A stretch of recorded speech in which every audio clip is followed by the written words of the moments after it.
So Sajith, he has graduated as a product designer from the National Institute of Design (NID) and has done the MEP program at the IIM Ahmedabad.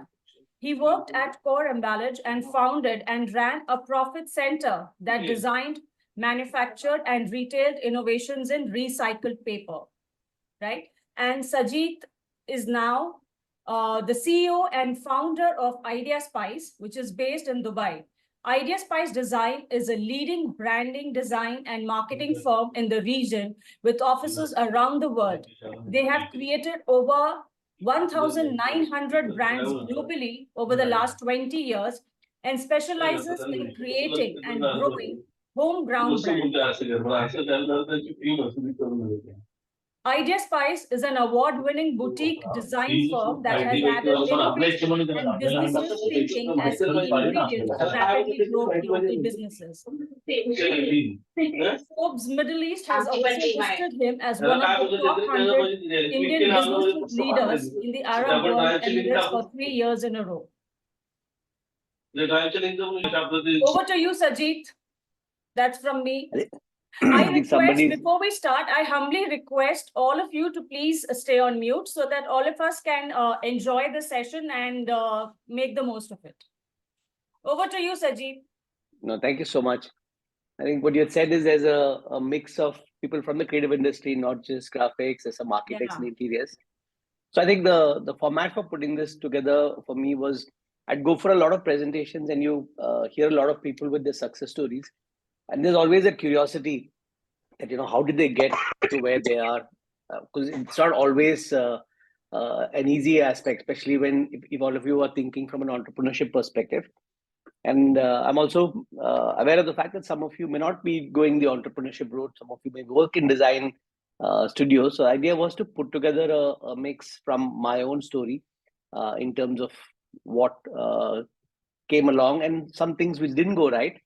And if any of you are starting off or you're being part of design studios, it's almost like what not to do is also as important as what to do. So the title is Learning from Mistakes. And as Pooja sort of gave an introduction, so the company is called Idea Spice. And we've turned 21 now. And now it's over 2,000 brands. And we're doing projects across the globe. So, and when you start off, there's a whole bunch of things which happen. So I'm going to present to you not as much of Gyan, it's going to be more of a story. And I'm going to be sharing it in as authentic a manner as I possibly can. And for me, the title of it really is How IKEA May Be an Entrepreneur. So the whole bunch of IKEA stories along the way. And so I'll get to that immediately. To give you a background, so I went to NID, National Institute of Design, and it was a big, exciting process. I was young after school, went straight to NID. And if I look back at NID, I took a product design. And one of the things I noticed around the campus is a lot of us, in terms of most design studios, we think from a creative process. All of us are excited by the process of creativity. And you don't hear enough people speak about entrepreneurship. You don't hear people speak about business thinking. And I also looked at a lot of the seniors who are passed out. It's an anomaly for people to actually get to a process where they break through and make the firm into a large firm. So, and there was a lot of reaching out to seniors who would come on campus back to teach. And what I noticed as a pattern is a lot of people start, some of them grow, and they tended to be a glass ceiling or a plateau for most design studios, or they fade out and they lose relevance. So the excitement of what is and how do you balance business thinking, and I think started off when I was there on campus. And around the second year, so I told my parents that, I'd like to sort of pay for my fees myself and look if I can push myself right when I was on campus. So I started taking projects from outside. Though I took product design, I was quite excited by all the departments. So I'd go to the graphic studio, learn from them, pick up what they're doing. I was super excited about typography. I'd work with the furniture guys, look at what the exhibition guys are doing. So very early, I was quite excited with the multidisciplinary aspect of design, that it's so important the principles work both ways. In the library, I was very interested with the concept of architecture or the principles of how space planning or how human interaction happens with the senses. So there was, I think, a conscious excitement to look at it. Most of the projects I did on the side were all to do with graphic design, actually, branding, and we do interesting things like, I guess those days you couldn't afford to really eat out much. So I'd go to a restaurant, convince them to do their design work, and get a barter for that semester to go and eat. You take your friends and sort of show off that you can go to eat fancy restaurants. Those were the kind of things which were happening when I was on campus.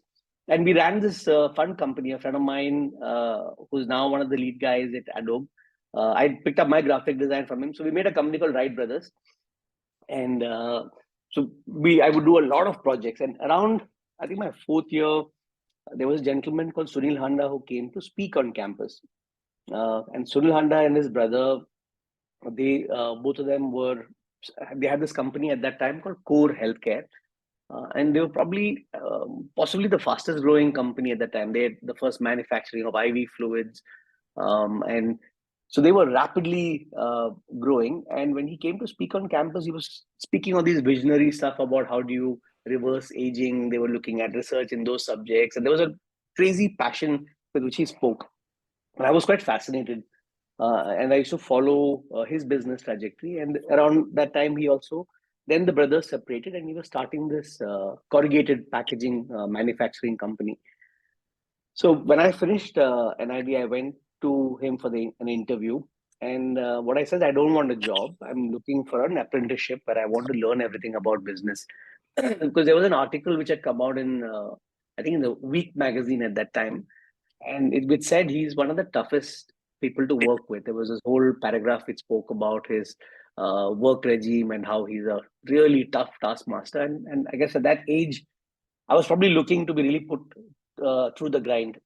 But this whole experience, I think, was very formative. What started off as a small apprenticeship went on for 4 years.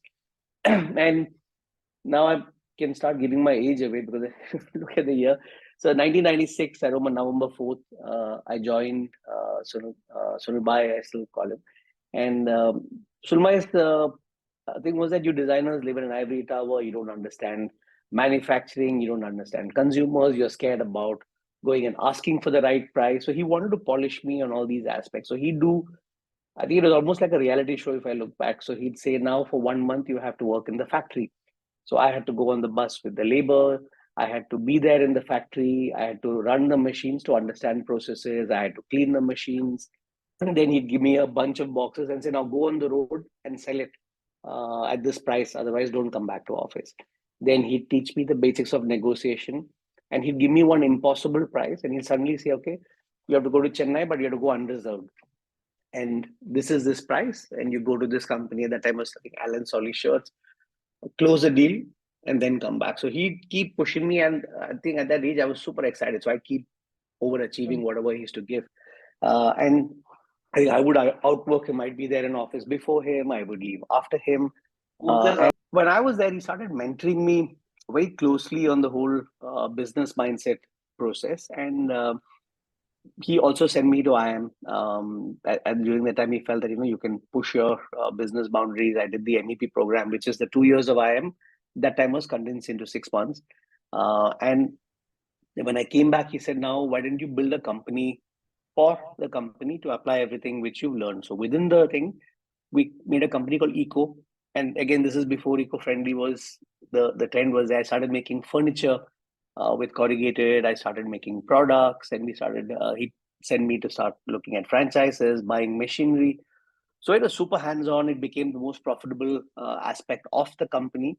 And I think these 4 years really set me up to balance the whole right and left side of the brain, because as designers, we usually with right brain, but logic, finance, process, organization, how do you build things? How do you get into negotiation? So I hand a lot of things to Sunilbai, and he still, every year, I sort of go to his house, stay with him. Even now, he's like a father figure to me now. So that is the whole IIM stint, which was fantastic. And what is exciting is So yeah, what is exciting about the IIM course was the people who were there, because the basic premise of the MEP is you're probably at a VP level and you're going to become CEO of a company.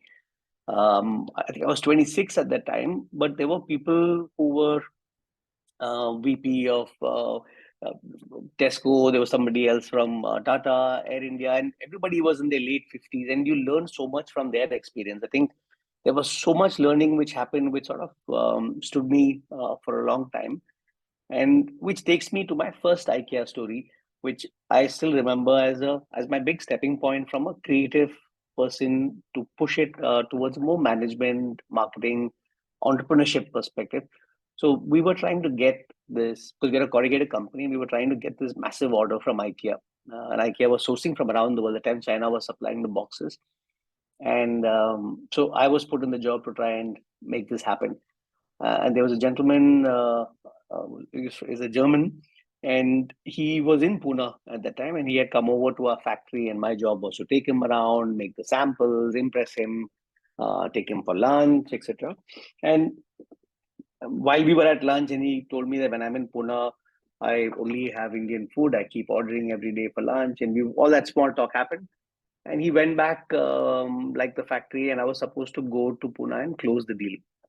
So again, we had a whole negotiation process. Sunbai took me through the whole grind, and then he said, "Okay, this is the price, and this is the leeway you have, and this is something called if and then, and what you do, and the whole psychological aspect of negotiation." When full training was done, and I was sent to Pune. And I went to Pune, and the address which was given for IKEA, I went there, and there was no IKEA office there because they've moved. And there was just a security guard who told me it's the area he doesn't know. They just moved a few days back. And back in the day, there was no internet, no Google Map. I remember looking at yellow pages, making some phone calls, and I had no clue where the office was. And within that area, it's a large industrial area.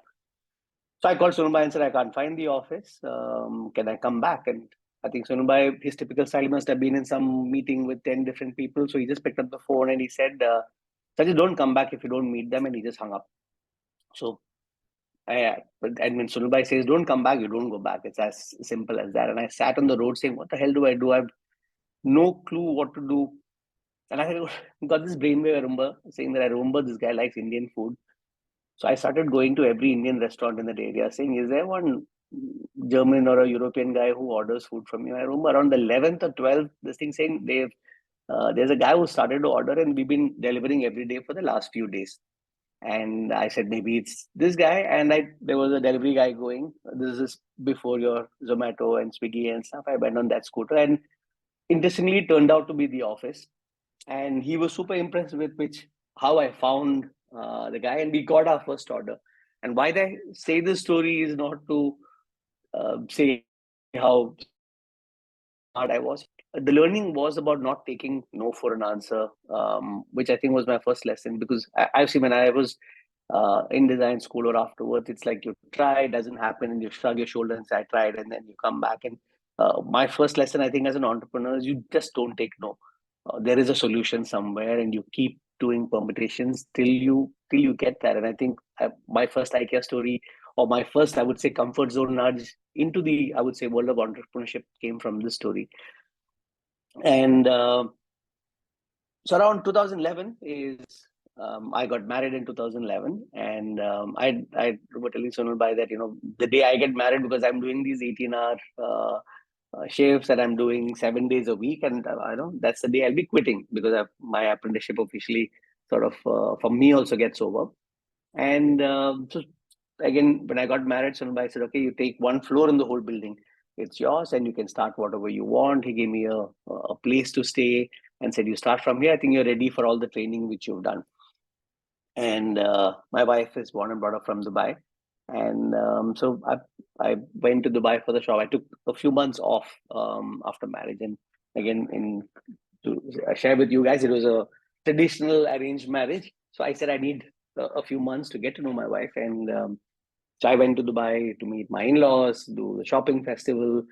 And like most creative people at that time, there was that full anti-Dubai feel. Creative people don't go to Dubai. So, and I had done up this house in Ahmedabad to surprise my wife. Already done the whole decoration, done the whole thing. So I came to Dubai just to chill, and I was scared of becoming like this if I go to Dubai. So that was my fear, that whole thing. You'll go there, and it's only about the money, and this was my perception that this is what happens to people in Dubai. And of course, I discovered IKEA, and I was so excited. So I think most of my time in Dubai was around IKEA, and wanted to do up my house back in India. So we were shopping. I think most of my money which I had, I must have blown up in IKEA to go back there. And around that time, and this is 2001, there was, when I was here for a few months, there was these ads which were all over Dubai, which was for this media city, internet city. The first real estate ads were coming out, and it just sounds like this something about this city which looks like it's going to shift. And I asked around, and there were no design companies at that time. There were ad agencies who were there. There was nothing called a design company. Or so in my mind, I felt maybe there's an opportunity, like because the city looks like it's going to suddenly change. The pulse seems like that, and there seems to be an opportunity. And so what I told my wife is we'll go back to IKEA, and because we spend all this money, and if IKEA takes the stuff back and gives us the money, then we'll think about Dubai. Otherwise, we go back to Ahmedabad. So it's interesting if we look back that such a big decision was based on the return policy of IKEA. And but the good thing of IKEA is they would, first take the stuff back, and they gave the money, and you had the bill. And that's when the first decision of, okay, let's consider Dubai happened, completely based on the IKEA's return policy. So I actually say IKEA is the other part of my life where it was a fork in the road, and it was India versus Dubai, and the decision was completely based on IKEA's return policy. And I went back to Sunilbhai to say, look, I'm going to be moving to Dubai, and it's not going to be Ahmedabad. And he was furious. Sunilbhai was like, you've been trained, you've been groomed for becoming an entrepreneur, and you're going to go to Dubai, and I predict three things will happen. You won't be an entrepreneur. You'll take a job, and you'll get well paid, and you're going to get fat. That was his prediction at that time. These three things are going to happen, and you'll never become an entrepreneur. And he was very upset. And interestingly, he got two of these right. So I wanted to go to Dubai first and get a feel of the market and not start immediately. I said, I'll take a job. I got a job where they wouldn't pay salary for most of the time, and it was ad hoc. It was a strange company. So I wasn't well paid. And yes, this is how I became. So he got these two right. I rapidly did put Dubai, and I became like this during my first few months. As soon as I came to Dubai, I sort of quickly bloated up into this. So my first job was an ad agency in Dubai, and I actually applied as a marketing person. I didn't tell them I'm a designer also, because I didn't want to sit in the office. I wanted to get a pulse of what the market is and who are the clients.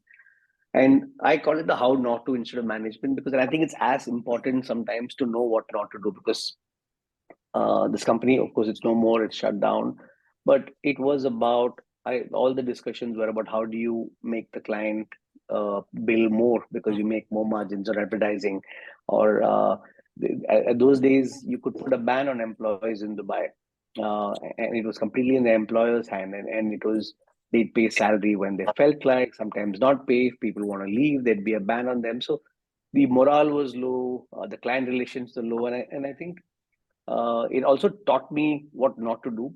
And in the few months I was there, I think I was three months without pay, and I guess too proud to tell my parents or my in-laws that there's money also was down the thing. And I think during the time when I was down to that last of my patients, there's a gentleman who's working there called Faisal. So Faisal with me having coffee, and I just shared with him, look, actually, I'm a designer. I'm not a marketing guy, and I'm here to understand the market. And Faisal was like, then what the hell are you doing? Why didn't you start off? If you've got all that thing, you've done your management, this thing, and you're here. Why do you want to take all this nonsense? Let's start. I'll also come with you. We had this talk. It was a random talk. And on the same day, I got a phone call from a friend in Ahmedabad. His name is Mihir. So Mihir was from Ahmedabad, and he used to get me projects when I was in NID. So he called randomly saying that, I moved to Dubai, I got a number from somebody, I need some common friends and stuff. So he reached out to just catch up, and he said in passing that there's a new radio station which is starting in Dubai, and the radio station is set up by the government, and he's coming for the Hindi station. And he mentioned something that, they as a company have met all the best ad agencies in Dubai. It's all the big international companies, and he just felt the creatives were. I'm quite surprised, but I miss the cool creatives you guys used to do in NID. When he said that, I don't know, something came to me, and I said, I've got an agency, can I pitch? I don't know what I was thinking, because I've done product design, then I was working in a packaging company. I'm in a new place. I have no clue. I probably have been to other departments and observed, or got by with getting some work. And he's talking about the biggest agencies in the world. Some instinctive voice said, "Yeah, I've got this agency and I'll pitch." He said, "Yeah, okay, come for the thing. We'll brief you, and we're not really happy, so we'd love to look at it." And I went for this pitch meeting, and there was their CEO and his international crew which was there, and I got the brief, and I came back, and again went back to IKEA, bought some furniture to set up a studio back home. I went and bought my first Apple computer with a little bit of the money which was left, and this was the office setup at home. So in our guest room at home, and if you see the book in the front, I went and bought this book by Ogilvy on advertising, saying that I have to figure out, because I got a presentation in 2 days and I have no clue what advertising or a campaign is about. And I remember reading this book, and in my mind, I said, what am I good at? And in campus, I was known for these really bad puns and jokes. So I said, I'm going to build a campaign with jokes, with full Hindi puns, and I'm going to build this campaign because it was a Hindi station which was launching. And I worked on this, with quickly working out stuff, understanding what are the principles, how do you reduce the amount of content, how do you do this, looking at what are the best ads from around the world. So I guess I put the design process to understanding the process of advertising, and completely in a new sector. And I went back and made this pitch, which was with humor and quirk. And even I spoke about the positioning of the agency, of the radio station needs to be around humor. And because all the other agencies are into music and this, and you're one of the big first ones, and that could be your USP. So in a way, I guess without realizing, I was also talking about brand positioning, and how to differentiate from the audience. And a lot of it is happening out of desperation more than anything else. And from the biggest agencies of the world, this one man person, I won this pitch based on this. And this was probably one of the biggest radio stations by the government. And it was completely random. But they'd give feedback, and I had this day job. So I'd go back, work on it at night, and they'd want it the next day. And it was really back to my core days of 18 hours working around the clock, and getting this client in deeper, and actually winning that account. So that is I call it the Red Bull days, where there was no sleep, you're really pushing yourself. And one interesting thing happened. It's a new radio station, and it's a media company, and they were starting, and they were going to meet all these clients. And all the marketing guys in the room all were also new. The radio jockeys were new, and most people there were telling other people, we met this guy who's quite quirky, and it's a little different, and you should meet him. And suddenly I was getting calls from other clients, and so why I'm showing this slide is, I think something I learned that day is, if you have a marketing strategy where your clients are so happy that they will tell four more people, you don't need a marketing strategy. It's as simple as making the product so bloody good that the clients are so happy that they're going to tell the whole world about it. So, and I think each person in the room must have got us 4 clients. And I have this principle of 4 clients, that if you've done work for the client and they're just happy, something is wrong.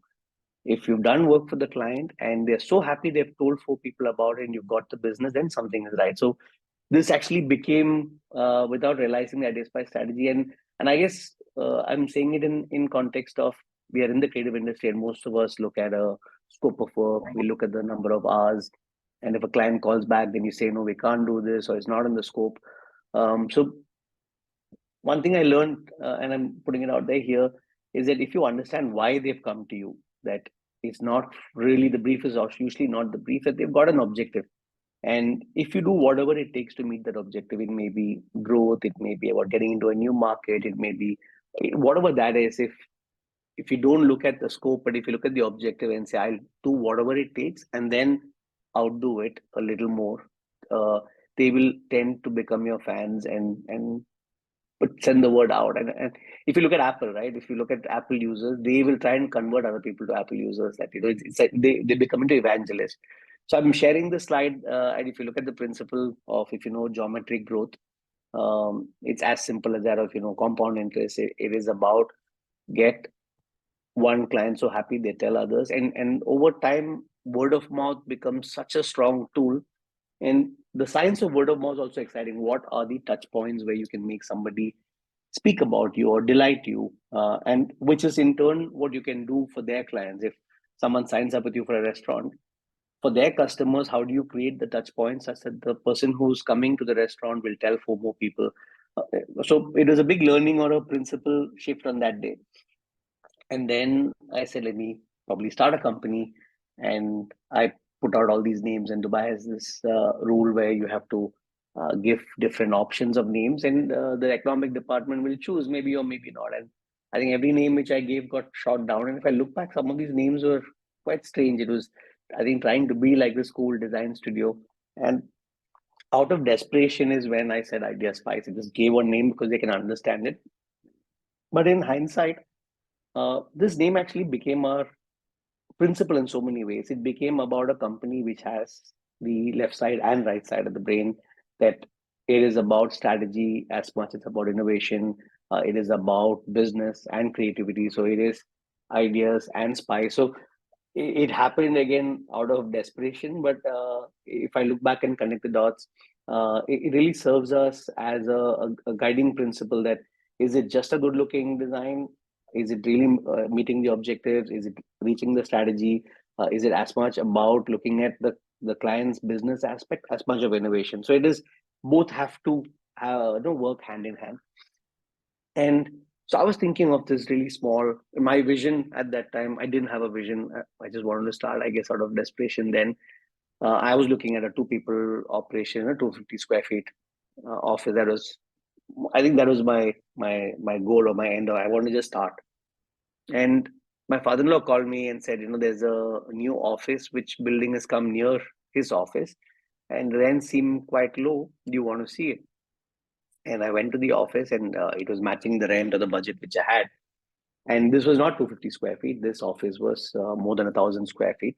But I took it because the budget was there. And I'm sharing this in hindsight that it's quite interesting how a vision or the mind happens. If I had a 250 square feet office, I would have also grown my company to that confined space. We also say that if you have an aquarium small and the fish only grows to that size as you become bigger. So what happens because of the size of 1,000 square feet, it just sort of mentally frees you to also look at the scale which you can grow. It happened again without a plan. And there the IKEA logo is there because I said I had to do the office again. Let me go back to my favorite place, IKEA, and did up the office with whatever budget I could put together. That stranger on the bottom right is me. And so the office was done, everything looks cool. But then I realized that there's a big office, but I need a team. There's nobody around. I need to sort of hire people now to get this going. And a big part of my training with Sunil Bhai was that regardless of where you go, you've got to hire a team. You've got to sort of get to a perspective that you've got to get people who make you more efficient. And it always said, never start as a freelancer if you want to build something of scale. If you want to keep it as a hobby, yes, that was his principles. And so then I said, okay, let me do this. And I said, let me go to Bombay. And again, made the mistake of saying I'm from Dubai, so I've got to go to the Taj, book a room, get this place and look like this fancy thing. So these are all, in hindsight, doesn't matter, right? It's the company or the passion you're looking for. So I put out ads, I spoke to people, had a whole bunch of people, and nothing worked out. There was some reason they can't move, the salary didn't work, the person wasn't good. I think I spent the whole day meeting some 50 people and nothing sort of connected, because I also had something in my mind where I wanted people who were strategic, who loved what they do, who are passionate. So there were a bunch of principles I had for who I wanted, and nothing was working out. And a friend of mine, a junior from Kolayas, So he told me there's another guy called Roy who's just passing out from NID, and he's one of those designers who fits all these things where not your typical creative person. He also is process oriented. Now the problem with Roy is that when he was on campus, me and Ayaz used to pull a lot of pranks. We used to constantly pull pranks on Roy. So we said now we've got to convince him that he's got a job. And we're sitting, probably in the middle of the night, and Roy's just passed out from college on that day. So we called Roy and we told him, no, there's this company in Dubai, and there's a job, and it's me, and he's appointed, and we want him. And Roy's first reaction was, nice try. And he'd hang up the phone. So my first hire was, half an hour to convince him that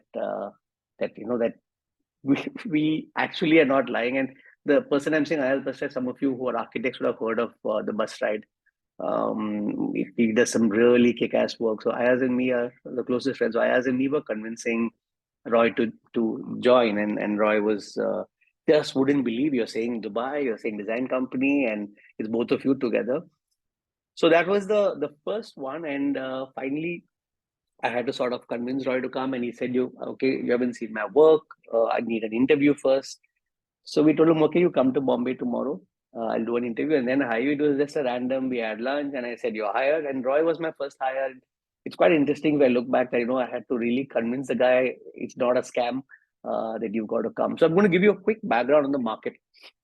There were no design firms. The printers would make logos.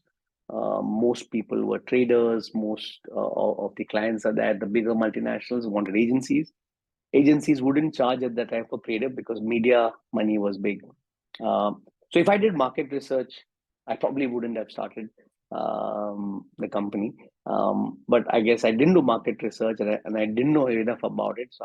So I just started off because I felt maybe there's a trend, maybe there's a pulse in this market.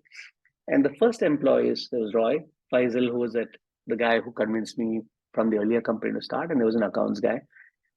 So when they joined, I had these WW wrestlers for them as a gift, and there was a note which said about, we will not try to please the client. We've got to wrestle for the right idea. We've got to fight for it. I mean, this is of course right now Photoshop to give you the idea, but these are the wrestlers.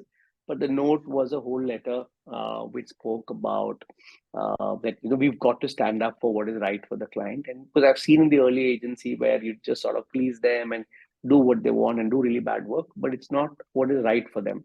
And there's a big distinction. So we had this note as a welcome statue. All the computers are named after these wrestlers. And in the beginning, we took whatever came our way. There could be gifting, ads, somebody would ask for a kiosk, one sticker, one flyer. But each of those, we would actually follow the design process. There was a industrial area, one guy wanted a flyer for a bathroom fittings. We went around looking at all the other customers, who's buying, and he's telling us, why are you doing all that money? I don't want this, do a flyer. And we said, okay, don't, you just what you said, but we want to do the process, and we want to make sure you get business impact. So while this was happening, we came across this company called Business, and back in the day, they would do this thing, if you've heard, called network marketing, like Amway, where you buy and you pass this thing on. So Business had this new high-end marketing head who they got from one of the big international agencies, and he wanted to rebrand them. And the company, of course, was not ready for a rebrand because these network marketing, it's like this family, like a cult. Everybody is in love with the name and the brand, and they don't want to change anything. So when he came to us, what we said is, before we do it, we've got to understand. So we went for their workshops. We actually sold the products for a bit. We did these little focus groups, and it was just natural extensions of the design process that you've got to research and you've got to look if the brief is actually the brief. So we followed this, and we found massive gaps in their business system. That the people who were selling it were looking at the money and the family and the very transactional. They were actually selling software solutions. So the company backend felt it was a tech thing. The owners were thinking about the money, and there was a lot of disconnect between the decision makers, the influencers, the actual payment thing. And we've used design to sort of solve this gap and make sure it is a tech company, it is a marketing company, it is a family. And we had made a whole design system which actually fulfills these. So we went for this presentation, where we walked into this room of 10 people who were frowning, angry. They were not aligned with the marketing guy and they didn't want to change it.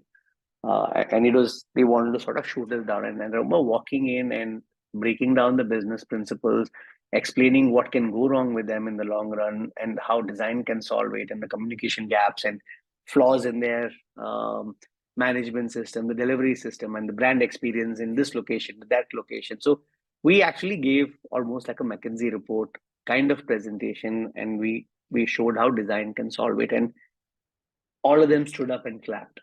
And the end of 1 hour, these angry people who didn't want to change clapped and said, "This is the way forward." And I remember walking out, and we were all super happy and charged in the car park, and we said, "This is it. This is what we want to do." Because if we can convert clients who don't want to do design and use design to transform their business, there's a very interesting niche. Design companies were doing transactional, just look and feel stuff, but here we are. We are probably saving an industry or helping them grow. That this is something which is quite unique, and we were and just the aspect when a client loves you, just is, it's a high. When you can convert people who are super negative into seeing it, because you're talking about objectives, you're talking not subjective stuff, you're pointing out why this color, why this font, and what it does and how it solves things. So this became a very interesting niche to sort of get into. And this is Ayaz, who now runs the bus ride. And we said, for fun, let's get Ayaz also. There was no reason or a thought of why Ayaz should come. And just we wanted to hang out with Ayaz. So we decided to hire Ayaz. So me and Roy called Ayaz and said, "You to be aja Dubai." And again, this happened without any plan. It was just for fun. But Ayaz he was wanted to do space design. I think now most of your the initial social, saltwater, shroom are all designed by us. He's doing some kick-ass work in restaurant currently. But Ayaz came, he said, let's start doing space also. And it worked out quite interesting, because when you're taking the brand and you're pushing into something even more unique, that we are doing a whole integrated thinking for what a brand becomes. And this is an interesting picture, which I show it more for the serendipity of it. When I was working with Corrugated, and Ayaz was a student, and Roy also was a student, I'd called them to help me. And in IIM, I wanted to there was a festival, and I was looking at how do I make life-size dinosaurs using Corrugated back in the day. And Ayaz and Roy had come to help me. And the guy who cut those, the Corrugator, the guy called Rahul, who's not in the picture, but he also joined us. And this was the team, and without realizing, it was a bunch of us together. So it's an interesting flashback picture. Sorry. And around that time, I was playing the role after a point of saying, once these guys came, they're the designers. My job is to run the business and operations. I'm not really a designer, because I did, after a point, Corrugated. I can read a book and write advertising and stuff, but I'm not a designer.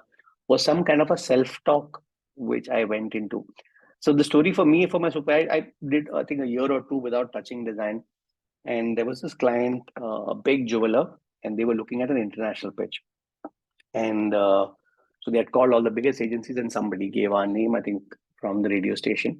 And we walk into this meeting, and the brief was, he takes out this, at those days there were floppies and CDs that they were moving, and this floppy box holder, which was designed in Corrugated. And he said, if you guys can think like this, where a paper is taken and it's converted because it had this locking thing and it had a shock absorber built in, if you can think like this for our packaging, for the jewelry, then this project is yours. And it was so surreal, because that box was designed by me when I was in core, when I was in the Corrugated stuff, and I was doing those explorations. And that's the sample he had put on the table, and he had folded it wrong. So I took it, I folded it correctly, and I said, no, this is designed by me. And we won the pitch just with that one aspect which was there. And when we were going back and brainstorming the team, saying, he showed that to talk about the principles of design and thinking. And it's dumb of me to start thinking I'm only an entrepreneur now, and why can't I balance both, and how that I can bring this. So I call that my superhero moment, where an old design from my past sort of reminded me to sort of get back to design. And I think when we are young as a company, you don't know how to say no. So the principle I was in the office is, I'll just say yes and we'll figure it out. There was a client who came and said, I they were competing in the shopping festival against the biggest malls, a small little mall. And they said, no, I want to drive people here. I don't have a budget. And I said, yeah, I'm going to build the world's largest shopping trolley for you for the Guinness Book. He said, my budget is not set, I'll get it done. And I don't know how, but we said, we'll sort it out. Then there was the Global Village, which is now, I think they wanted a parade design when it became 80 days. And we were pitching against the biggest international firms. Yeah. There was another company which came and said, we want to build these stores which are all over Africa, but your team or labor or who was going there can't be there for more than 2 days. It has to be a knockdown. And there were no retail solutions like that. But we said, yeah, we can do it. And I would come back to the team and said, I have said yes. And I'm going to flash back to the story from Sunil Handa.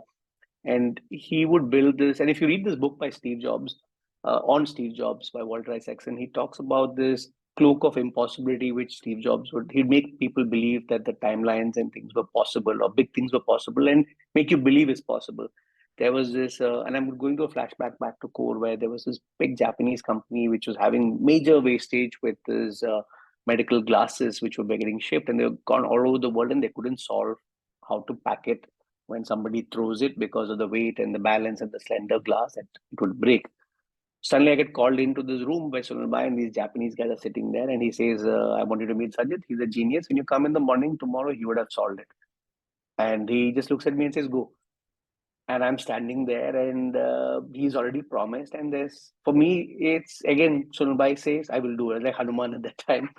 And I did. I managed to solve that design solution because he believed it's possible. It will be done in a day. And I guess I carried that baggage of saying that, things happen, that and also the team to believe that if somebody is saying it takes 6 months and they want it in 2 days, I would make myself and the team believe it's possible, but without compromising on quality, without losing excellence. But how do you crunch the time? So I guess, and we started doing this. We built the world's largest shopping trolley, and with Guinness, it can't just be something bloated. It has to function like the real thing. So we put the product design principles, created the axle, the whole framework, got a crane to build it, and then we convinced all the shop guys in the mall saying we're going to have this trolley where each of you will have a gift, and one person who comes and shops here will win the whole trolley with all the gifts. And again, without the client's budget, we started driving traffic. People came to see the world's largest shopping trolley.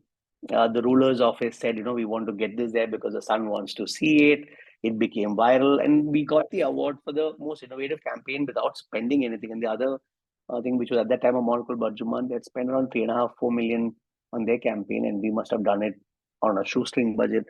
And when Global Village became 80 days, we saw the most obvious concept was around the world in 80 days. Because of 80 days, it was Global Village. Nobody saw that. We designed the parade, the costumes, and we pulled off. We had this Mad Max kind of vehicles. We built this giant radio station which would transmit. So we started doing some crazy things, and the studio started looking like this. So that was Roy. We would stick whatever was there. It was General Masti, that's Ayaz. There's all kind of things stuck on there. There were weird things hanging from there. And we had Faisal who was working. He's from Pakistan. So there was this, Ayaz had built these massive, like a fence between him and this thing during cricket matches. They would, like, it was a madhouse. And it was a fun place, but we were never on time. We would do what we felt like. We were never organized. We would never meet deadlines. We were more about doing masti. We were super disorganized. There was always a kida. We'd be pulling pranks. We had this strange, we had the strangest of rituals. We had our most important clients. There'd be a A3 paper. We'd keep it in the conference room. We'd all sit around. We'll call the client on speakerphone. And the game was, they could write any sentence and I had to pull that into the next sentence with the client. And these guys would write whatever they wanted. It could be abuses and I could weave it into and we would do random stuff like this. They would add slides in my presentation because I wouldn't have time to check it, which was so random. And I had to retrofit fundas into it. They'd make up these ghost words. So it was and in a way, at one day I woke up and said, we've actually got a hostel. I've just got my friends together. We are doing good work, but we don't give a shit. We are never meeting our deadlines. We're asking for extensions. And I said, I'm back in campus actually. When you're in design school, you're doing all this stuff. You're not sleeping. Then last minute, you're working. In the day, we used to play cricket inside the office. And at night, we used to stay awake. we'd always ask for extensions. And I realized, I'm actually technically back in college. I'm being this super disorganized company. And maybe it's time. We're doing great work, but great work shouldn't come at an expense of the client. So I got a thing where let's change, let's rebrand ourselves, let's become a company which is client focused, let's reposition. And there was an interesting Japanese concept which I was reading about called Kaizen. So Kaizen means continuous and never ending growth. So after the World War, then Japan was completely on the brink of collapse. There's this American gentleman called Robert Deming, and he went in to rebuild. He was called in to rebuild Japan. So he introduced this concept, which was about continuous and never-ending improvement, where all the employees, the workers, would come and give one little idea which can improve the company. So you never get complicit. So we implemented that internally. That we should be looking at ways to grow. There's got to be 1% growth at least on a daily basis. That we can never get stagnated or take anything for granted. That can we reposition ourselves. And I got this business coach for the company. And this gentleman called Rajesh Nagji, I remember the first day of the 2-day workshop for the team, we all reached at 10 o'clock for this 8:30. And he spent half a day, I think, kicking our butt about how irresponsible, sleazy, selfish, and I think those words never left us. You must have abused us about how it doesn't work this way and stuff. And I think to date, I cannot go for a meeting. I have to be there 10 minutes early, and all of us. So it is and he got this very interesting concept, which I want to share with you guys, since you're all designers. That what he said is there are two approaches to medicine, right? I mean, one is the allopathic approach. Someone comes for a headache, the doctor gives you a tablet, a paracetamol, and says go. And then there is, of course, the homeopathic approach, where somebody comes for a headache and the doctor does case taking, where usually your symptom is not what it is, and they dig deeper and go to your childhood, what you eat, what's happening, is there any stress in your life, and they probably find out it could be a gut health issue, or there is something else. So he was saying that you guys, if a client comes to you, that can you get into the root of the problem? Can you go so deep into the case taking with the homeopathy approach that you can do in a completely different manner? So he wanted us to look at design as a business, that instead of taking care of yourself, yes, good design is not going to go away, but can you think of it from a client focus, which means doing it exactly on the date which you promise the clients. What are clients looking for? A typical client wants to solve their objective. They want you to do what they're thinking for them. They don't want to tell you what to do. They want their trust. They want somebody who will take care of everything that their concerns are. So we put in processes. We looked at leadership process in the team. We looked at punctuality. We did a whole bunch of workshops with this coach. For years, he worked with us. We got a manifesto. We got organized. And this was our first logo, which I had done with this ugly clip art kind of thing. And we said, let's rebrand ourselves from scratch. Let's not just internal, let's also look at who we are. And then we brainstormed on our office. We had a little small IKEA looking office, and we said, okay, let's make this dream office. We brainstormed, and I think somebody wanted bunk beds. I said Zen garden bhi chahiye. Someone said library. Somebody said I want a shower. And Ayaz had gone for this rain dance, and he saw the strobe lights and the water was falling like droplets. So he said, "Mujhe bathroom mein strobe lights chahiye." And it was random. Somebody wanted a cafe, someone wanted a projector to watch cricket. So we listed, we wanted a 14-seater conference. So it looked like we need a massive, like a villa or a bungalow for this. So I pushed it and said, okay, I want all this, but can we do it in the same office? Then we are a design studio. I don't have the budget to go into a fancy place, but I like this idea of this. So we said, can we do this? And then we said that, okay, me and Ayaz will design this, and we won't let anybody else, because I wanted to reposition it. And I found this vendor who said that he can get it done in 8-10 days. Ho jayega 10 days, sir. So I convinced my wife that, I'll move the office home for a few days because his office is getting done. So that's the office moving home. That's my daughter crawling around. And the whole team moved in there. And I told her just a few days and this is going to get done and we'll go back to this new looking office. And so we broke down this whole office, and this guy said 8, became 10 days, became 20, became 30, became 60. This guy took the money, he sort of disappeared, and our office was fully broken down, and the team was stuck at home. And this happened. And interestingly, those days there weren't really call forwarding um, clients, and we wanted to keep it a surprise for the rest. So the team hadn't gone to the office, and there was no office really. And I think we lost a lot of our clients because there's no way to get in touch with us.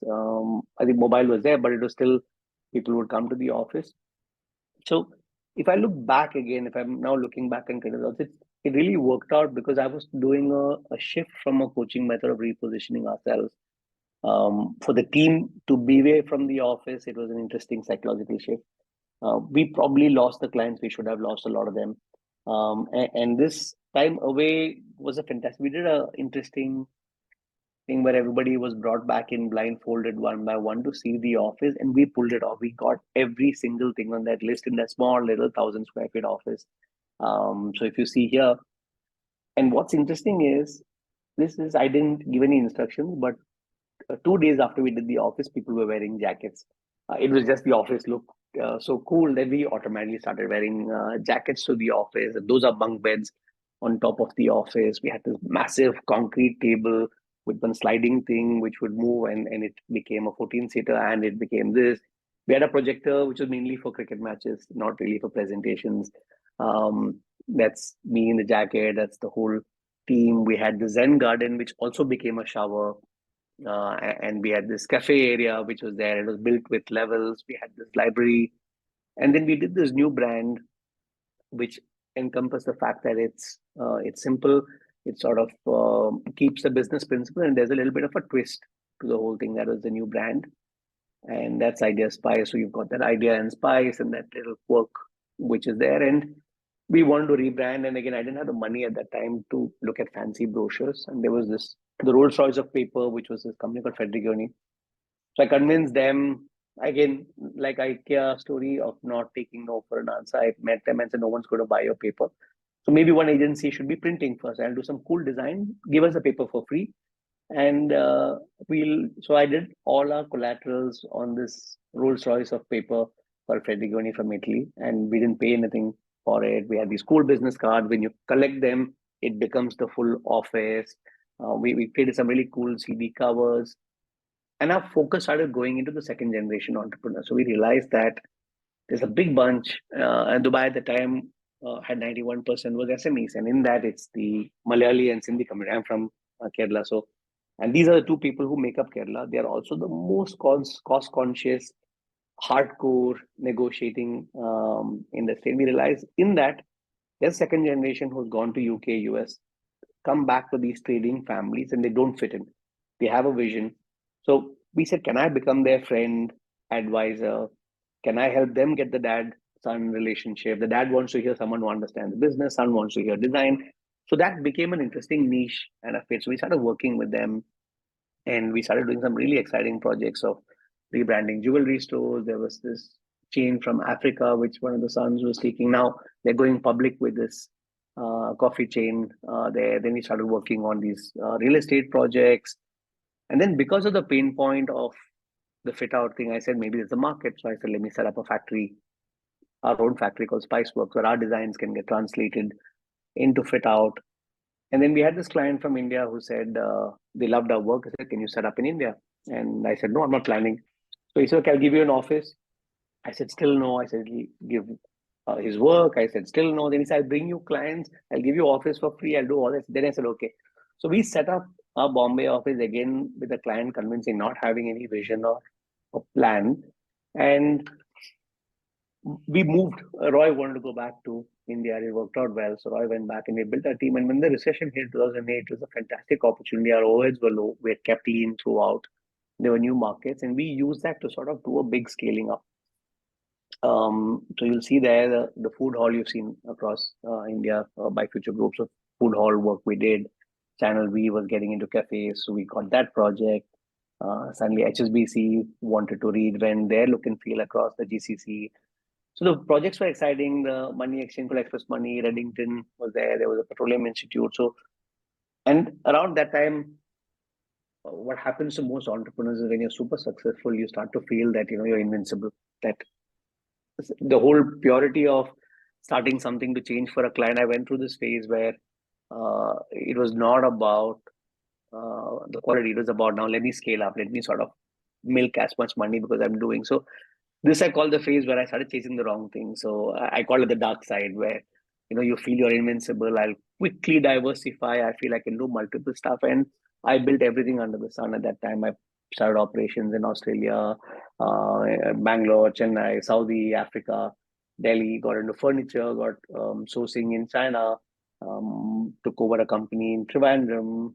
Started our own retail chain. Got into art in Bahrain.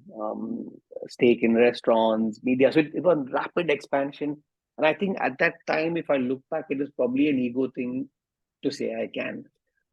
Till then, I was leading the company with passion. There was this brief phase where I wanted to maybe prove to myself or to others that we are a large company, we're like a WPP.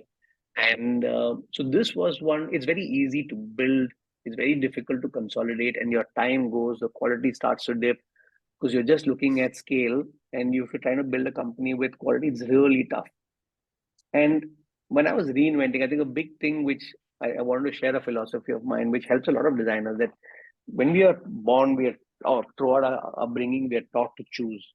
Are you money minded? Are you creative? Are you introvert? Are you extrovert? Are you a family guy? Are you a workaholic? I decided to be greedy and say I want everything. I want to be both in my personal life and in my company life. So with the company, I said I want a lot more client. I want to do it in record time. I want to bill higher. I still want to say no to projects, and I want the team to work less hours. I don't want anybody in the office after 6. I don't want somebody working on weekends. We want to do really high volume of work. And I said, is it possible? Maybe nobody's done it, but if I can build systems over 2, 3 years, I can. So I went behind this, that instead of diversifying, can I get into design, build systems, process repeatable processes, what can do to do this, and yet be able to do this in a high quality system. So it was, the focus started becoming, how can I grow the client's business? If I go back to the pure essence of what is the objective people want, can I do high excellence, pure design, and get back to client focus? It took 5 years really to be able to consolidate, clean up all the stuff around, sell out the companies. I mean, we managed to actually make money of all the companies we built and come back to this uncluttered space of just being this pure design space. And I was in Kilimanjaro, so I talk about this whole aspect of, when you're a designer or an entrepreneur, it's important to have that clarity of where you're going towards and not get that deviation in between. So our focus, we realized, is what are we are in the business of helping our clients succeed. And that became our motto. So it's not, we use good design, that's a tool, but what's the basic core principle? It's about helping the client to succeed. And we also coined this term that, we're 21, I mean, this 20, 21-year-old, that we don't want to ever lose the soul of a startup. So every day we remind ourselves that if a client came to us on the first day, how would we behave with them? Because the moment you start thinking you're a giant, how do we think of creative? How do we deal with an employee who comes? How does that quirkiness, that it's very difficult. But I went through that other process, and you start becoming this large company, it loses the very soul. And big companies get stagnate and do bad work when they forget that essence and the soul of a startup. So we put a whole bunch of systems and processes in place that never happens again. How do we constantly retain the manic energy and the fun of a startup? So that's our new office. We moved again. We redid the whole place from where we were at. And a big thing from the first office where, we couldn't afford and we had to do it with IKEA. And we got to a place where we did this really fun place. We got this horse, which was just a word of mouth tool, which was there. These are some shots of the current office. And a big thing was to be featured in Dubai. Has this magazine called Commercial Interior Design, which features, and we were on the cover for the best offices. So for me, it is a very interesting journey to come from a place where you come in and we build an office with just these little IKEA stuff to get to this point. And we've also built these business cards which put the principle. So we wanted to explain to a client that we are about growing your business, yet we are quirky, yet the team also gets that. So we built these cards. We look like currency, and there's a little promissory note at the bottom. It says, I promise to spice their client's business, serve the best coffee, and you have to sign it. So when you sign the ritual for the team also, it always breaks ice. It explains our insight and principles. So we got featured in How Design America for the top 10 innovative cards at the time, because it does the job, it does the work. And work-wise, suddenly we were doing the branding for Dubai from where we were.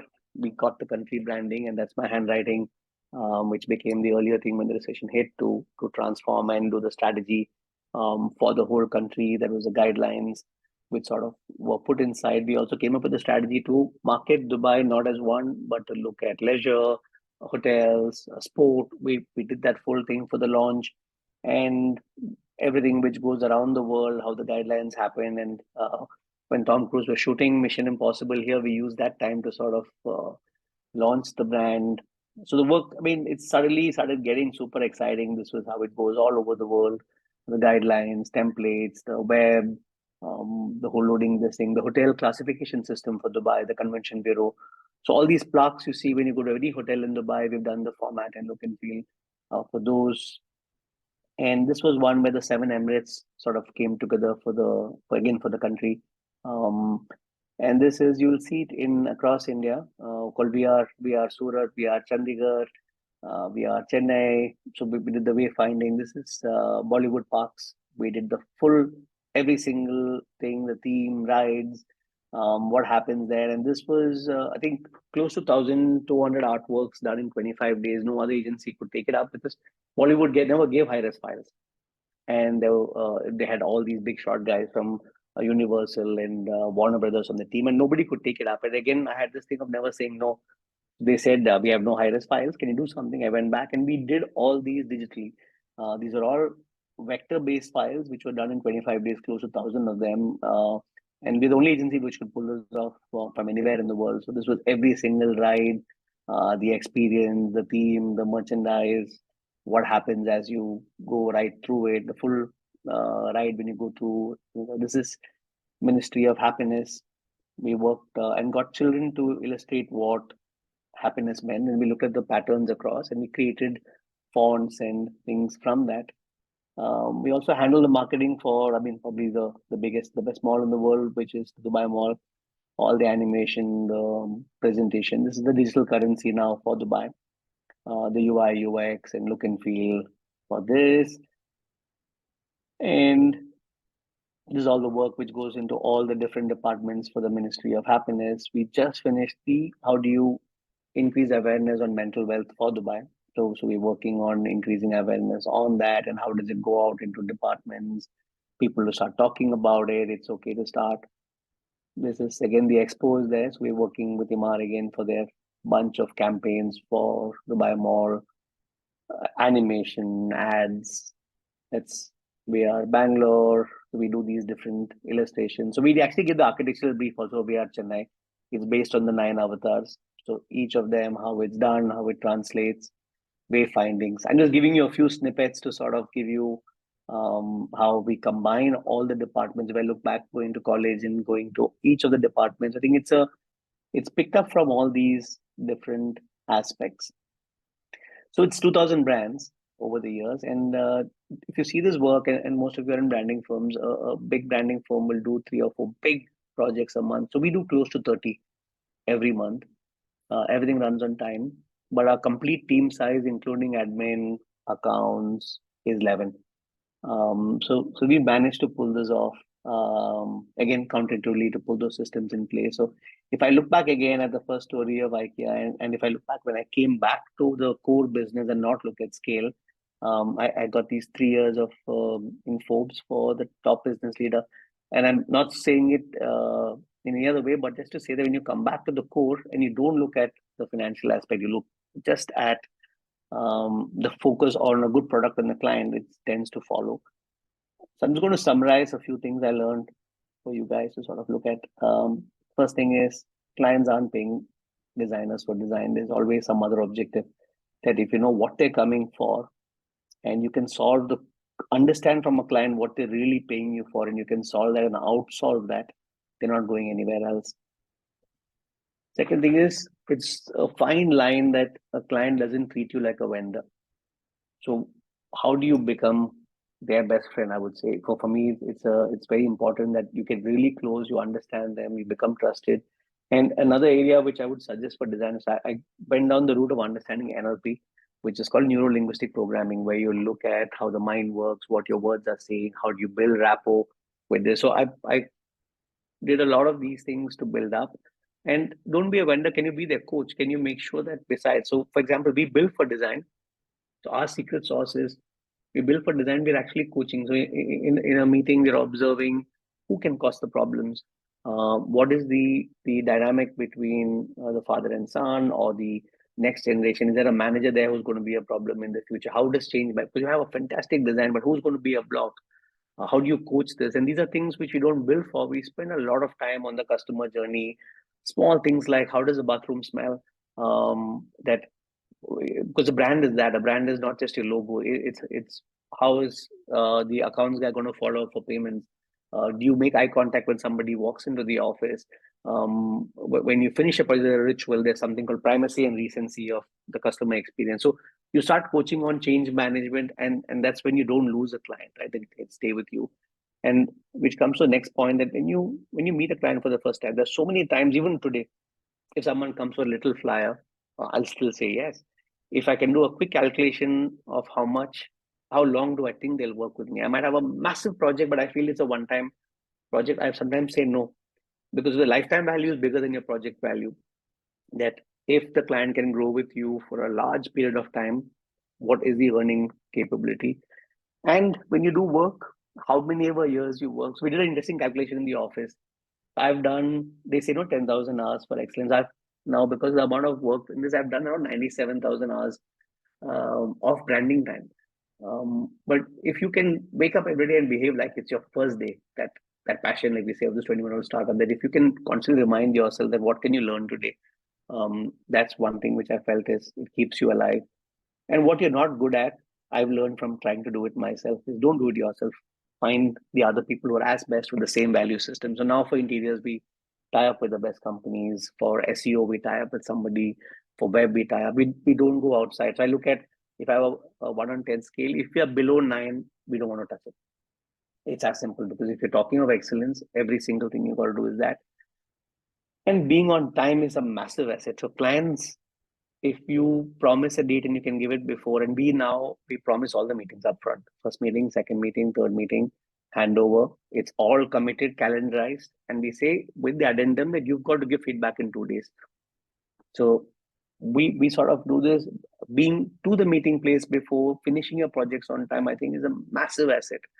If you can combine that with high quality, then you've got a winning formula. And whatever I've said, there are no rules. You got to unlearn it, relearn, which is why I love giving these lectures, meeting students. There's always something which you learn. Even when I'm making my presentation, it sort of emphasizes to myself the philosophies. And two Japanese concept which I spoke about, Kaizen, that is, Kaizen means continuous and never-ending improvement, that it never stops. Every single day, what can you read? Who can you meet? What conference can you go? What podcast can you listen? And Ikigai is a very interesting concept. It translates to that for which I wake up in the morning. That when you wake up, are you going with drudgery or are you going with excitement? So for me, I look at my job as, I don't need a vacation. If you ask me, I have a vacation more because I want to travel, not because I need a break. When I come back, my kids sometimes ask me, you must be tired. We don't need to go out. I said, no, I've had fun the whole day. You come back refreshed. I can go out. I can do whatever it takes. So to explain Ikigai, there's talent, there's passion, and there's market need. So talent is stuff which you're good at. So say, for example, design thinking for me is all the talents I've built. Passion for me is being able to transform somebody else's business. That for me is a bigger passion than design. And there was a market need for SME companies who require that. And if you can find this, whichever you put it across the board, when you get that zone, that's the zone which you're looking for, where all three fit inside. Because if you don't get all three, if let's say you have a talent, can do it easily, but I don't have the passion, that's called a taxi. You're doing it just to get from point A to point B. That's when people burn out. Then there are people who are super passionate. I want to sing, I'm going to go and sing in a concert, but I'm really bad, then you're a fool. So that's the fool slot, where you're passionate and there's market need, but you don't have the talent for it. So it's important to look at it. And there are people who don't look at that, become an artist. They have not just the passion thing. So you've got to look at these different aspects. And what I learned from all this, right, is that if you have a very clear vision, that's why I again go back to Kilimanjaro. I think that when I did this Kilimanjaro trek, on the first day only you see the mountain, the guide goes away, you get lost sometimes in the forest. But you see the mountain, you come out, and I look at entrepreneurship or anything in life as that. If you know your Kilimanjaro, there's bound to be shit which happens on the way. Most people get stuck with that. If you know that you're doing this, a universe actually sending it out to you to get test you, to make you better and let you fail, and you come out back to your Kilimanjaro. That's what I'm going to leave you with. And a quick segue on what next for me on that whole principle of failure and success. I'm now working on an app I'm developing, which is using AI called Unlimits, which sort of helps people to use design principles and this to reduce risk. So I'm working on something which helps you design your future. It does in under 10 minutes. And so it's just a sneak preview. The first time I'm sharing it anyway. So it's getting ready for launch and a few things. It uses AI. And on that note, congrats. You've just been spiced. You can now.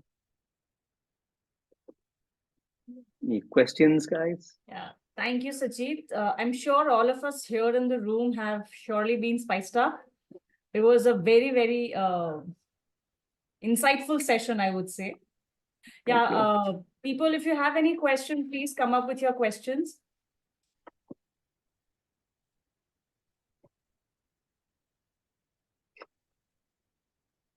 Anybody would like to share anything or any question, please feel free. Observations, questions, things to disagree, agree with, debate. We have Gagan who would like to, who's raised his hand. Gagan, please go ahead. I would just like to say, it was a great session. Thank you so much for the insight. I think this is not what you get in the MBA books. So it's a great learning from you.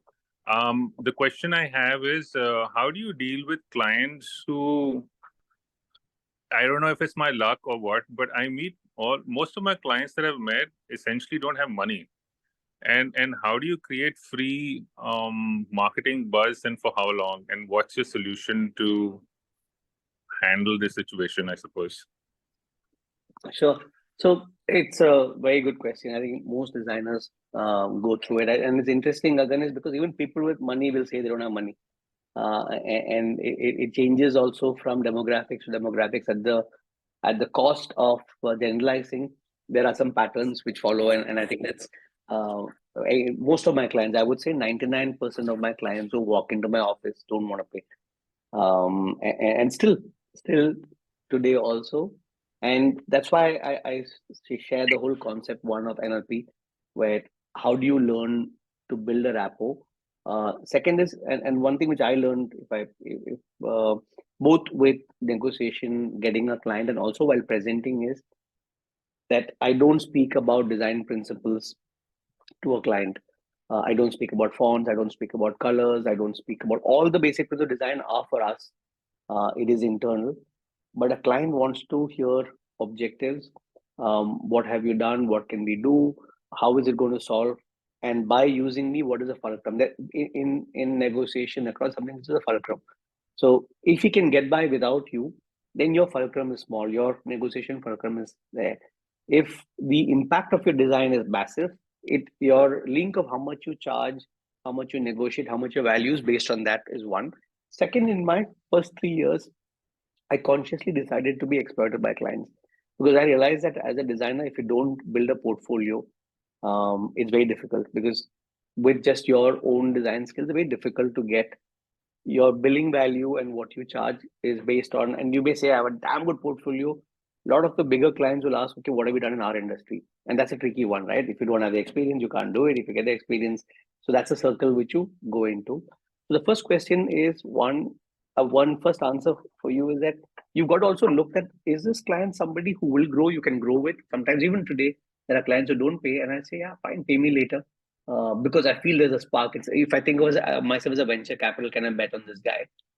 Can I grow with them? And that's one. Second is, okay, it's okay, but the opportunity is fantastic. I can do a really good portfolio with this. Then also I'll take it up even now. The third aspect is maybe he has money, he just needs the right convincing. That what tools can I use? How can I negotiate? How can I make him see value? Is the third thing. I mean, I have a sequence of a sequential question. Let's just say, just to say that. The thing is, I've grown the company from the nascent states to fairly decent revenue that they're generating. But again, as you know, I mean, in the initial phases, you kind of grow the market in one end, and your operational cost is also high. So, but when I talk about, and this is I'm talking about a journey with one of the clients, which I'm finding a little difficult to crack, is that the services has gone in multiples. I mean, in the sense that, strategizing, advise at the tactical level, so on and so forth.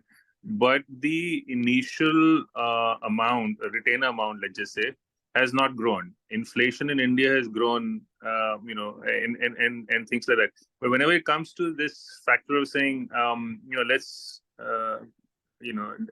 look at the fee, it's back to the same old story of, listen, I don't have money. So, either do I look at it as, saying, all right, I'm going to make a portfolio out of it and not really be bothered about money, or I don't know. I mean, it's still lost. I'm sure. I don't know. No, and it happens to design studios all over the world. It's a classic case which is there, and there are 3-4 ways to look at it. And I'm saying completely my personal point of view on this. First is, none of us like to increase. If you flip yourself around in the client's perspective, nobody wants to increase prices in what they're doing. And finally, I always feel it's based on the ROI of what you're doing. If your work it's not just good work, it's actually making them, especially for a retainer, right? It's a fixed cost for them. And I have a rough calculation in my head that at least 5x of what he's paying, he should be getting back. That's how, if I were to pay, for example, imagine that you're paying for SEO for yourself and you're not getting clients, or you're not getting sizable clients, and you can do without it, you will tend to stop. Whereas if there's a pipeline of clients and the SEO partner who's working for me knows it, they can come back and say, look, inflation has gone up. I want to increase it by 10%, 15%, and I'd be fine because I don't want to lose them. So it depends a lot, one, on the value which you're doing. Second is your negotiation skills. Some people get value, but they won't share it. Third aspect is, if both are not happening and you don't want to lose the client, is to look at your systems that, with inflation also coming, can I reduce my overheads and my process and systems by 30%? That can happen by getting more clients with the same team. So if we are constantly reviewing efficiency systems, that what can we do, what can we automate, how do we also integrate AI into our process, and how do I look at that within the same time, what are the ways I can do 5 times the amount of work? So we're constantly looking at that. If all goes and nothing else happens in that, it's about efficiency and systems that as soon as you have the same overhead and you're doubling your billing, you're already taking care of that. Right. Thank you so much. You're welcome. Thank you, Gagan. We have Pratham. Pratham, please unmute yourself and ask your question. Hi. Yeah, so the session was really inspiring. I felt very fired up right now. But so I had some questions. I had a lot of questions actually. So one of which is you talked about fighting with the client for what's good for the client, right? So what if the client doesn't understand that? How do we tackle that? Sure. So again, it depends on the language which you're doing, which is why I tell as many of you the subject of NLP, neuro-linguistic programming, if you want to write it down. There are so many aspects, and there's the whole aspect of something which is visual, auditory, kinesthetic, the languaging of how do you connect with the client, the body language which you do, and you're doing it for their good. That's one. Second is to be able to know when to do it. This is why I keep saying that I feel, at least again personally, there are many people who have different perspectives. I feel you really got to be close to the client. You have to become their best friend. And I also look at choosing clients that do I want to hang out with this person? If it's a no, it's not on my client list. Am I being able to talk to the CEO? If no, I don't take the project. So I don't work with multinationals. In the beginning, we did HSBC and stuff. Now you might offer whatever money, but we will not touch a multinational project. We don't pitch. We have a whole bunch of stuff, because the moment you become a vendor, the way they speak to you is very different. The moment you become a friend when they know that you're taking care of them, that sometimes they've come for big billing so many times. I've told a client that don't do this. I don't think you need branding because your problem is not this. Or somebody wants this fancy business card or the brochure, and I say I don't think in your industry you require a brochure. You probably got to be doing this. If we can be honest and let our billing go and do this with utmost integrity, you'll start seeing the relationship start to form. And there are some clients at the end of it, we have clients where you give everything for them. And I also tell them bluntly sometimes that you're paying for our excellence and you shouldn't be doing it. Like yesterday itself, we had this company, in fact, from Bombay, and they had this whole enterprise model and they wanted to give it for free. And quite interesting is I could already see a gap in their business model. So if you are also observing it, and the whole discussion became about, I told them what can go wrong if they give the product for free. Saying that if you're giving it for free, I don't think you should work with us, because ideally, if you're an enterprise model, your job to a design studio and a branding firm is your highest price point. I want to do 100 units of those. Then you get a design studio. You want to sell free, don't do it. I told them they don't work with us. But that makes them want to work more. They start understanding you. I think the more value you add, the more people listen. I think it's everywhere, no? Relationships, parenting, friendship. I think it's a very simple principle that if you're talking logic, and both with conversations, if you say you have to, must, this, people switch off. If you say this is why I'm telling you and this is what will happen objectively, people tend to listen, is what I've learned. Okay. I guess even the same with parenting. Yeah. Very true. Also, like you talked about systems, right? Like you have like you are working in a small team and still you're making so much like working with so much like proper Systems, integrity yeah. and delivering. Yeah. So how are you, like what kind of systems are you like using? So we went through all complex systems first. We had this Basecamp, we used Slack, we went through every software and we realized the easiest software system is WhatsApp. That's what we finally come down to after trying Yeah. every single thing and paying for monday.com. That's what we have, a system where we plan the whole week for the team. We look at all the deadlines for the client. We work backward. We put down and we plan each designer's timeline. The whole week is planned. The whole this thing is planned. We keep time for buffer. We look at other time, what it is, and we design it such that everybody's on time. That's something which we're not a very fluid perspective. And if people are working late night and they're more, it's about, we also do a lot of untraining of this and how do you get to process. We've actually got massive libraries for different processes, systems which are put into place. And on WhatsApp, the whole team puts their work list. Where they have a weekly printout given. In the morning, everybody WhatsApps into the office group saying, this is my list for the day. When they leave in the evening, they put a WhatsApp back saying, this is what I finished. And there is somebody who's studying that, who's not finishing their pattern over a period of time. We look, is there a problem with the work list or the problem with the person? So we're having conversations to see how do we increase efficiency, what's got to happen. So after all these systems, WhatsApp has worked the best, to be honest. Yeah, and also one other thing, your logo like Idea Spice. Why is the A in red? So yeah, the idea was two things happen. One, the mind starts to read Idea Spice when you have that as a duality, and the obvious aspect of spice. And if you look at it, the whole concept for us was right and left brain. So we wanted to have the strategic looking thing with a little bit of a quirk. So there's a little bit of Kida. I think our Kida would have come from 80% Kida, 20% work to we flipped it around. So we want to retain that. Okay. Yeah, and last thing. So like I recently like graduated from design school. So like currently I'm working in a firm, but I'm also freelancing to understand the client relationship, vendors, being resourceful, and also network, right? So like what would be the like what would you suggest? What would you suggest for me like to start a company? Is this a proper way to start from freelancing, understanding this thing and all? So, I mean, again, there's no right and wrong. The Okay. route to entrepreneurship is multiple. What I was taught is jump and you have to learn. There's no transition. Because the problem with freelance, at least I've learned, is one, you can't really commit to either. I think in life, across the board, for me at least, when I take something, I want to commit 100% into it.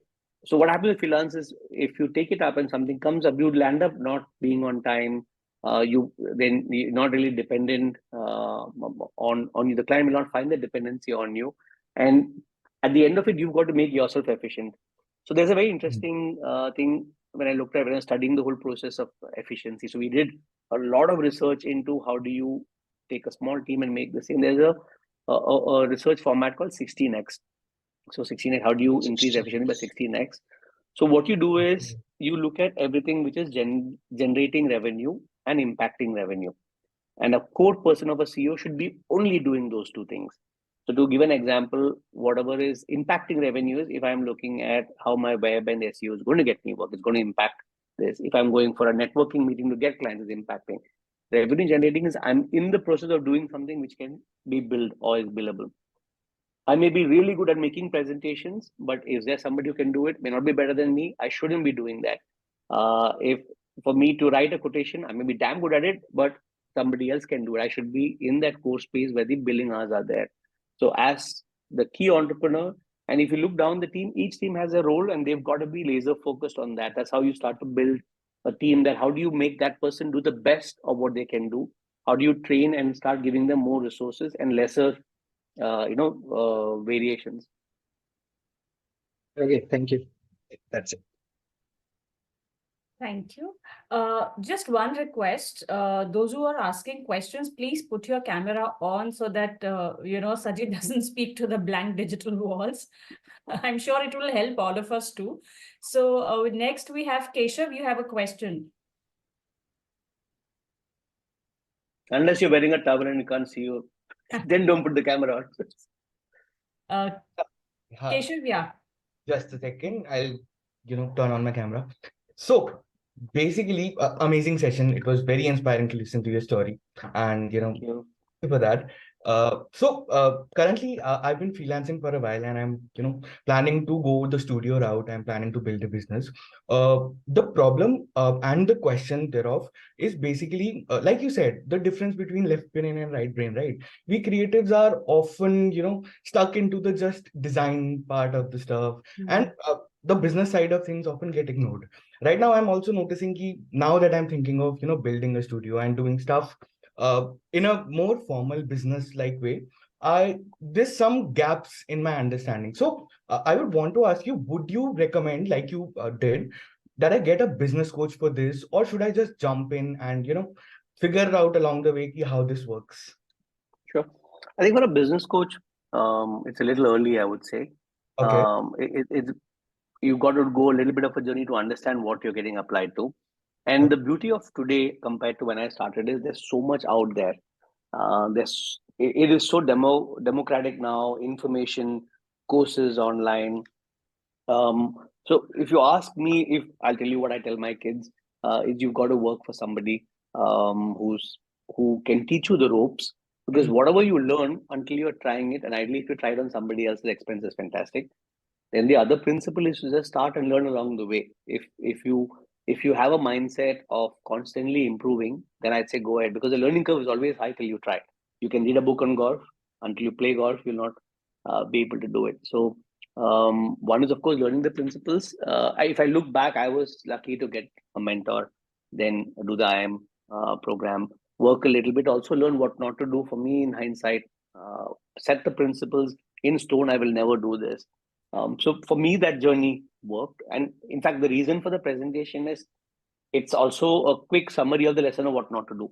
It probably saves you guys 20 years of don't do all this, do this. That is what the for me, the outcome which I wanted for you guys. But just start and pick up business books, go for as many seminars. Udemy's got it. There's so many online courses I can, based on principles. I mean, I read still.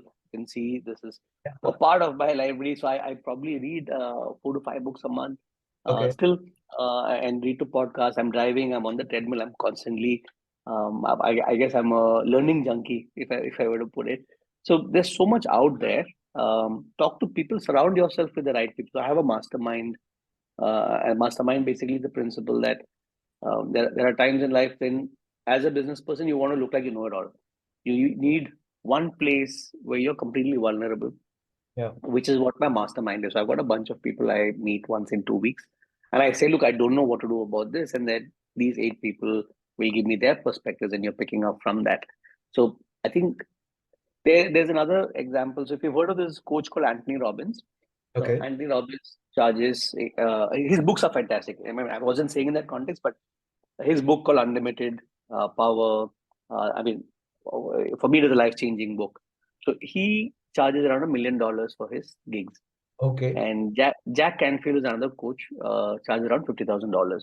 Okay. We'd gone for this workshop and I was interacting. I mean, a lot of this we do the designs and stuff. So I got to interact with Jack Canfield. And he was saying that they were asking Jack Canfield and Marshall Goldsmith, these big speakers were asking Andy Robbins, how is it that you are charging so much and I'm one of the best coaches and I'm still at the $50,000 bracket? And he just said, I hang out with people who think in the $1 million segment. So it is really, I believe that also that it's a sum of the 5 people you hang out with. Your change is based on that. And sometimes like, I also get very worried when I'm the smartest person in the room. It's a bad sign for me. I get very worried that suddenly if everybody is impressed by you and you are the sharpest guy, then I've got to change the room. I also seek out. So if the pain point I have, I look for people in that. So likewise, if it's about business, hang out with people in business. Find friends, and in your circuit, you'll surely have people. Like for me, my whole thirst is now on the tech space and AI space. So I'm seeking out people who are probably the world's best in that, and how do I hang out and speaking to people. And I'm realizing, because yesterday that the discussion client, it was a tech company, and I was giving them tech advice. I suppose I'm doing something right. So yeah, so it's about. Yeah. Great. Thank you so much. Thank you so much for that. Thank you. Thank you. Thank you, Keshav, for your question. Avinash, you had a question. Please unmute yourself and your video on, of course. Yeah, please go ahead. Yeah, hi, Sajith. Thank you so much for the inspiring talk. And I'm going to be replaying this video to like re-listen to it. And thank you, Miami Ad School as well for having Sajith. Thank you. So my design story is a bit different in the sense that I started off as a copywriter in an ad agency, and then out of necessity, working with a startup, I was forced to do design by my own. Having said that, I noticed that there was a spelling mistake in your presentation. So my first Where question, was that? it was on the slide where you written succeed, right? At the bottom word was succeed. Okay, no, thank you for pointing that So my first question was, do you have any vacancies for copy editors? out. Well played. No, for sure, we are always looking for talent, and with the addendum that we're looking for a lean model. But yes, we're always looking for talent, and we're also open for people who work from elsewhere. Just to explain, we don't work with freelancers, honestly, because our deadlines and timelines are super strong. Though it looks really fun, it is, and I make sure people are out of the office, but that 8 hours is super focused. So because we don't work with freelancers, but we like to hire our own people, and we're okay where they are working. So yeah, we'd love to talk. I'll anyway on Instagram search for Sajith Ansar. I'm there. On LinkedIn, I'm there. I'm quite fast with my responses. Anybody needs advice, help, being pointed right direction, it's please reach out. Great, thanks a lot. And just my quick second question was, in this age of AI, like how do we actually, use AI to our advantage as designers? Like, Sure. No, there are so many design forums which I'm part of also, that I hear people upset and angry about AI and stuff. I really feel it's a tool. It's like when Illustrator came out and Adobe Illustrator or Photoshop came out and we were doing it by hand. It's equivalent to that when you see it that way. And that actually is a very strong efficiency tool. So to give you an example, that there was this restaurant we did recently. I don't know if you guys have heard of Ritu Dalmia. So she's a restaurateur, and she's got this, her food is fantastic, and she's opening this restaurant in Dubai.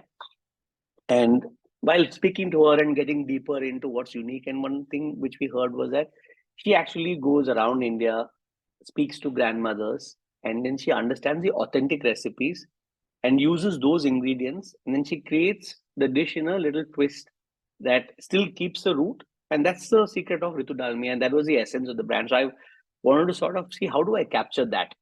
And the idea which I had is, can I take traditional grandmothers doing really quirky stuff that Can they be bungee jumping? Somebody's a DJ playing the saxophone, wearing NBA t-shirts. So, and the only way I couldn't do a photo shoot, and I wanted someone from Bengal, I wanted this grandmother from Kerala. And for me also, when Mid-Journey came out or ChatGPT came out, I must have been there on the first week. And even now, I mean, I can almost arrogantly say I've managed to push the boundaries of both to the extreme limit. So to the point I can be able to visualize and get it done. So what we did is we did the whole graphics and environmental graphics and look and feel around the concept of grandmothers gone doing crazy ass stuff. Even doing shots, the whole bar has got this crazy cool grandmother doing this. And so we use that.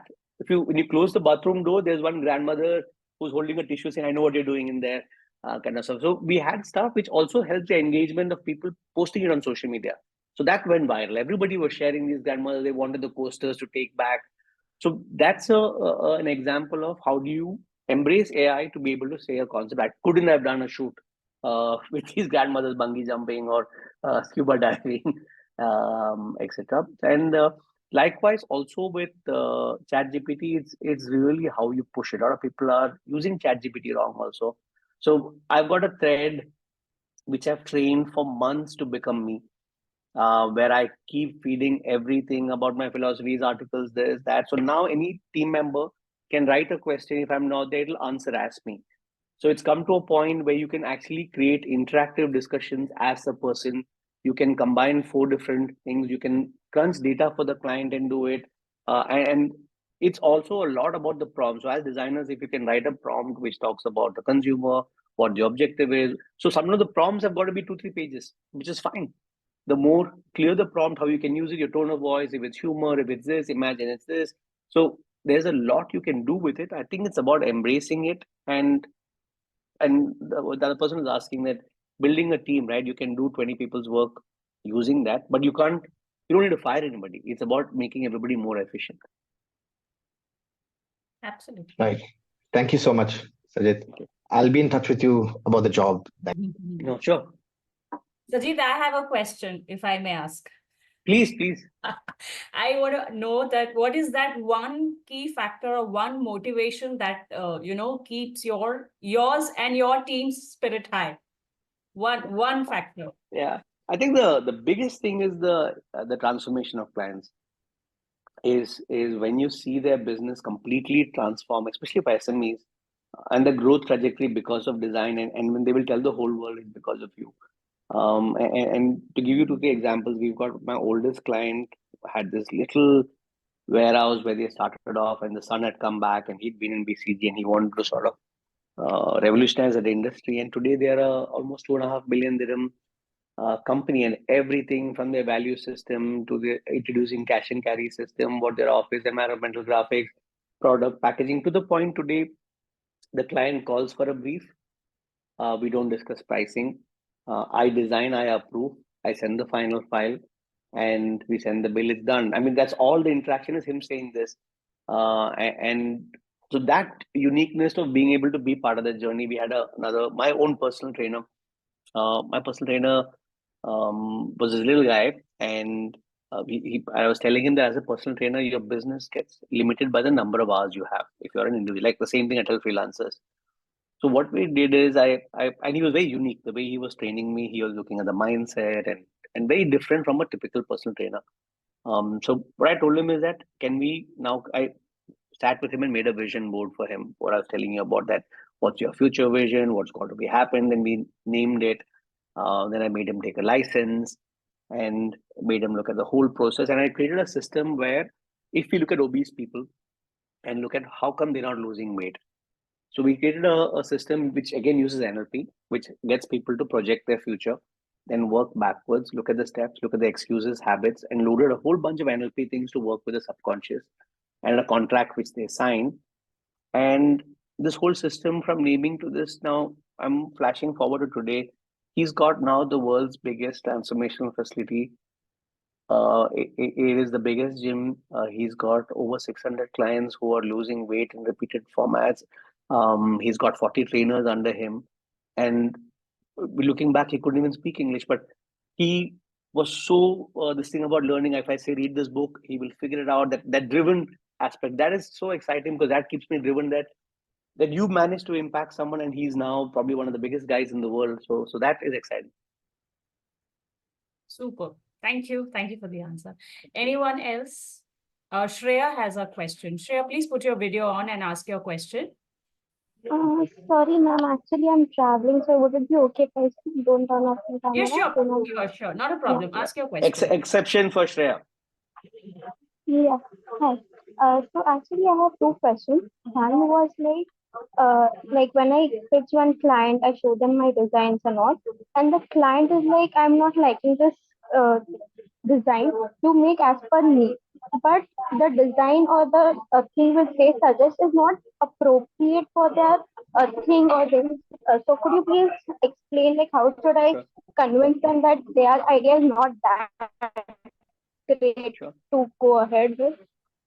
No, it's a fine line. In fact, we've also dug a lot into this whole. That's why I keep saying NLP, because there's a whole bunch of things you can do too.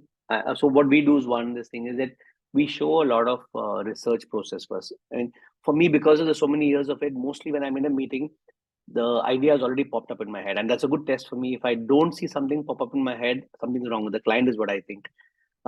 Because of over time with experience, I know what design is required for that, but you can't give it in immediately. So we actually, like our design process, go through the process, look at the competition, look at benchmarks, align them with that. Then we do something where we put down, if it's a branding thing I'm talking about, we look at the brand DNA and see if it's aligned with it. So we have steps to get ticks from them. So you're also doing a little change management in their mind.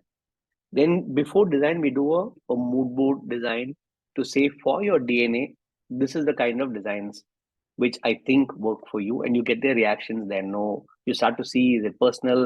Is he saying my wife likes yellow, or my cousin said this? You get those visual cues then. Then before your presentation, you build up all the principles of why you're doing it. A lot of things are in our head. I dislike fundas, but I like the aspect of breaking it down into clear objectives. That you don't give too much of gyan on it, but you write about in this industry. If you look at all these things, if it's a luxury brand, the spacing is important. So we've got this.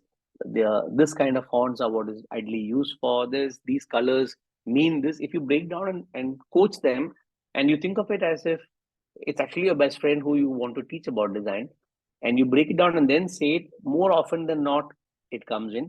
And then we also added a bunch of rituals. So we had clients who would finalize the logo, everything is done. Then they'll call and say, we're thinking my cousin said this, and I've got opinion there. They're taking a democratic thing. So we got some fun stuff. We've got this auto rickshaw horn in the office. The moment the client finalizes, we make them blow the horn. We all stand up and clap, and they feel guilty to call and change it. We make such a big ritual out of the finalization that they shouldn't call back later and say. So it's a bunch of things you've got to do. But I think main core is you've got to earn their trust, and they've got to feel you're speaking for them. Thank you so much, sir. And one last question I have. Like any to understand they are like you told us now, but like a major question which I need to ask them so that I get more clarity on what they want, like a specific question which I need to ask them. Sure. One simple question is, why are you doing this? It's very simple that, some of we take it for granted if it's a flyer, for example. So is it awareness? Is it sale? Is it that you want people to come? So for example, even if a branding itself, what we do is we look at why they're doing it. Is it evaluation? Are they looking to get more people? Is it a hiring thing? Is it diversification? So it's important to suss out why they are doing it. Another question is, if this were to go really well and for you to be happy, what has to happen?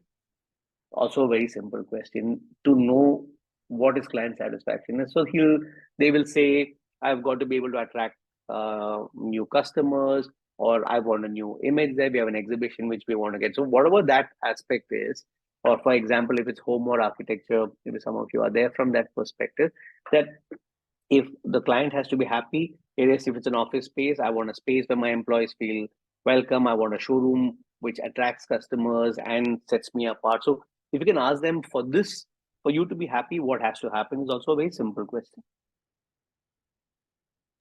Thank you so much, sir. It was lovely talking. Thank you so much. Thanks. Avinash, you have a question. Please go ahead. Sorry, I don't know how it got clicked twice, actually. That was my question. Okay, cool. Any more questions? Anybody would like to share anything? Anyone?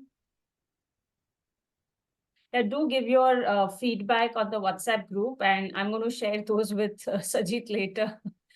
No, thank you. That'll be nice. Yeah. And looking forward Even for your yeah, feedback. even if it's negative, please share. It'll be good to always hear. So good, Pooja. We're done.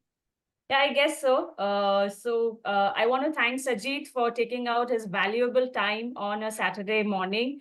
And it was very insightful, very informative, and very descriptive. And, not everybody shares their journey so beautifully. It was actually a story, and I could kind of clearly visualize of whatever you were sharing. So it was a good learning for me too. So thank you so much for your time, and thank you all the participants for coming on Saturday evening and having a seeking spirit to learn from the industry expert. So thank you, all of you, and Sajith, looking forward for more associations with you soon. No, thank you. And great questions, guys. Thank you. Made me think also. Yeah. Thank you so much. Thank you, Take care. everyone. Thank you. Have a wonderful weekend.